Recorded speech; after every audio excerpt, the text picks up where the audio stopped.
السلام علیکم ورحمۃ اللہ وبرکاتہ۔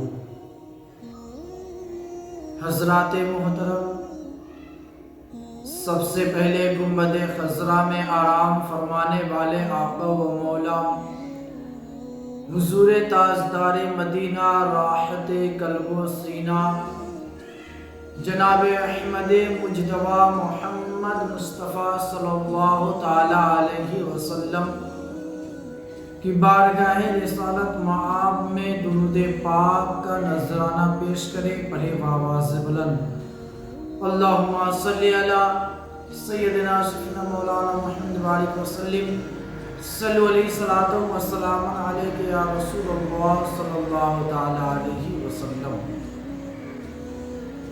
حضرات محترم، آج میری تقریر کا عنوان درود پاک کی فضیلت ہے۔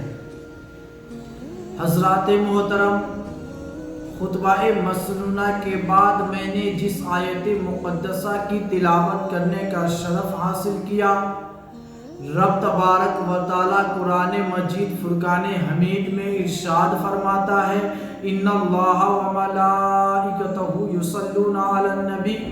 اس آیت مبارکہ کا سیدھا سادہ ترجمہ ہے کہ بے شک اللہ اور اس کے فرشتے پیارے نبی کریم صلی اللہ تعالی علیہ وسلم پر درود بھیجتے ہیں۔ اے ایمان والو، تم بھی خوب خوب درود و سلام بھیجا کرو۔ حضرات محترم، اللہ کے رسول صلی اللہ تعالی علیہ وسلم نے فرمایا کہ جس دعا کے اول و آخر درود پاک پڑھا جاتا ہے، اس دعا کو رب تبارک و تعالی رد نہیں فرماتا۔ اس دعا کو درود پاک کے صدقے طفیل میں رب قدیر اس دعا کو قبول فرماتا ہے۔ حضرات محترم، آپ دنیا کا جائزہ لیجئے تو آپ کو معلوم ہوگا، آپ کو پتہ چلے گا کہ جب کوئی فقیر کسی سائل کے دروازے پر جاتا ہے، جب کوئی فقیر کسی کے دروازے پر جاتا ہے تو وہ فقیر سب سے پہلے اس کے مال کی سلامتی کے لیے دعا کرتا ہے، پھر اس کے بعد اس کے اولاد کی سلامتی کے لیے دعا کرتا ہے، پھر اس کے بعد اس کے عزت و آبرو کے لیے دعا کرتا ہے۔ تو گھر والے سمجھ جاتے ہیں، سائل سمجھ جاتے ہیں کہ یہ فقیر آنے والا فقیر کوئی عام فقیر نہیں ہے، اسے خالی ہاتھ لوٹایا نہ جائے۔ حضرات محترم، اسی طرح رب تبارک و تعالی مسلمانوں سے کہتا ہے، ایمان والوں سے کہتا ہے کہ اے ایمان والو، میں اولاد سے بے نیاز ہوں، میں مال و دولت سے بے نیاز ہوں، میں عزت و آبرو سے بے نیاز ہوں۔ جب تم میری بارگاہ میں التجا کرو، جب تم میری بارگاہ میں فریاد کرو تو میرے محبوب پر درود پاک پڑھ لیا کرو۔ اس درود پاک کے صدقے طفیل میں تمہاری ہر مراد کو پورا کر دوں گا۔ حضرات محترم، ایک دفعہ کا واقعہ ہے۔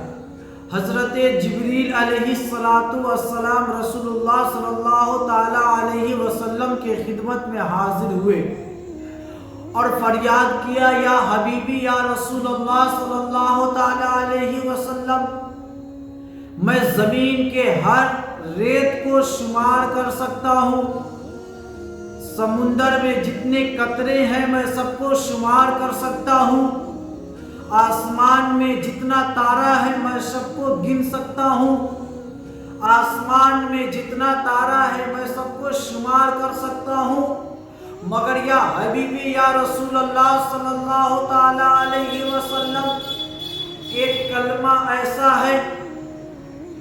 کلمہ ایسا ہے کہ جب کوئی مسلمان، جب کوئی ایمان والا اس کلمے کو پڑھتا ہے، جب اس کلمے کو پڑھتا ہے تو رب قدیر اس کلمے کی برکت، اس کلمے کی نیکی انگنت لکھتا ہے۔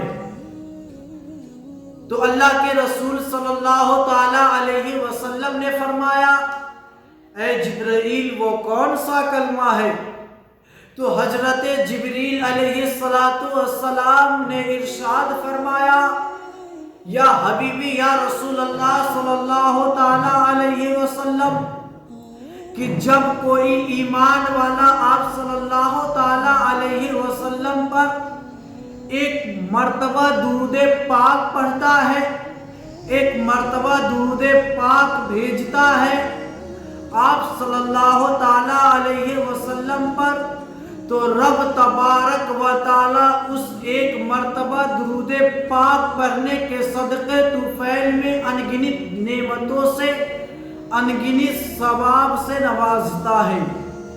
حضرات محترم، اللہ کے رسول صلی اللہ تعالی علیہ وسلم نے دوسری جگہ ارشاد فرمایا کہ جو کوئی ایمان والا صبح میں 10 مرتبہ، شام میں 10 مرتبہ درود پاک پڑھتا ہے، درود پاک مجھ پر پڑھتا ہے، تو کل قیامت کے دن وہ میرے ساتھ جنت میں جائے گا۔ حضرات محترم، درود پاک کا بہت فضیلت ہے۔ ہمیں اور آپ کو چاہیے کہ اپنا قیمتی وقت نکالے۔ اگر آپ کے پاس ٹائم نہیں ہے، آپ کے پاس وقت نہیں ہے، تو درود پاک ایک ایسا وظیفہ ہے، درود پاک ایک ایسا کلمہ ہے کہ درود پاک کے لیے نہ اس میں وضو کی ضرورت پڑتی ہے اور نہ کسی معین جگہ کی ضرورت پڑتی ہے۔ حضرات محترم، میرے کہنے کا مقصد یہ ہے کہ آپ سجر میں ہو، حجر میں ہو، راستے میں ہو، اپنے گھر میں ہو، مسجد میں ہو، آپ راستے میں بھی چلتے ہوئے درود پاک پڑھ لیتے ہیں تو رب تبارک و تعالی آپ کو انگنت نعمتوں سے مالا مال فرمائے گا۔ حضرات محترم، ہمیں اور آپ کو ان باتوں پہ عمل کرنے کی توفیق و رفیق عطا فرمائے۔ وما علینا الا البلاغ۔ السلام علیکم ورحمۃ اللہ وبرکاتہ۔